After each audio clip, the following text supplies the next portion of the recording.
If you are self-employed or is looking to become self-employed, this video is for you. I'm breaking down what does it mean to be self-employed as well as what is self-employed. Now I know it kind of sounds the same, but I really want to break it down from a practical perspective. So the first thing that I do want to note is what is self-employment? Self-employment is when a person works just for themselves, not as an employee for anyone. They may be an independent contractor, a freelancer, or maybe a business owner, right? And then to add on to that, what does it mean to be self-employed? Now, a lot of folks see being self-employed as, great the benefit, and I'm not saying anything against that, but I really want to take it from a practical perspective today. So to be self-employed means you're taking on a whole umbrella of responsibility. I mean, the list goes on because you are now no longer under the control of anyone else. You're under your own control. What that means is you're responsible for your own taxes, not just your regular taxes that you typically file, but now your own Social Security and Medicare taxes, right? You have to track your own business expenses associated with your self-employed activity. So things changes a little bit.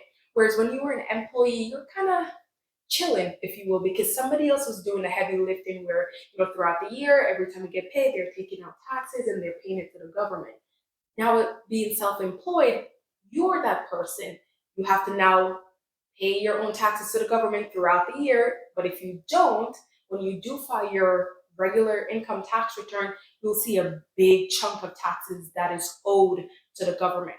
So if you're new to being self-employed, this could be a slap in the face. Or if you've been self-employed for some time, you definitely want to make sure that you kind of reach out and see if you can get some advice on what you can do to kind of mitigate your tax liability, right? So ultimately, as you take on these responsibility, tracking your expenses, that's all going to be on you. So anything that you do, you want to make sure that you track it, because what happens is if you work with someone and they issue you a 1099 NEC, and that 1099 NEC reflects, say, $30,000.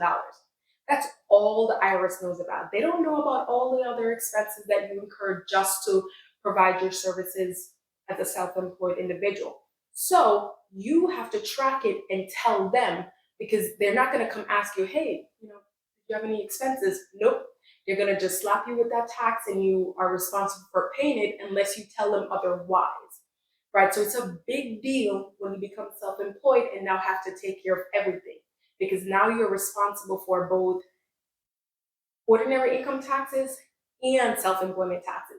Now, self-employment taxes are your FICA, which is your Social Security and Medicare taxes, right? So when you file your taxes, if you don't pay throughout the year, you now have to pay that entire thing when you file your tax return, okay? So I really do hope this was helpful. And don't forget to drop some comments if you have any questions. And that concludes it.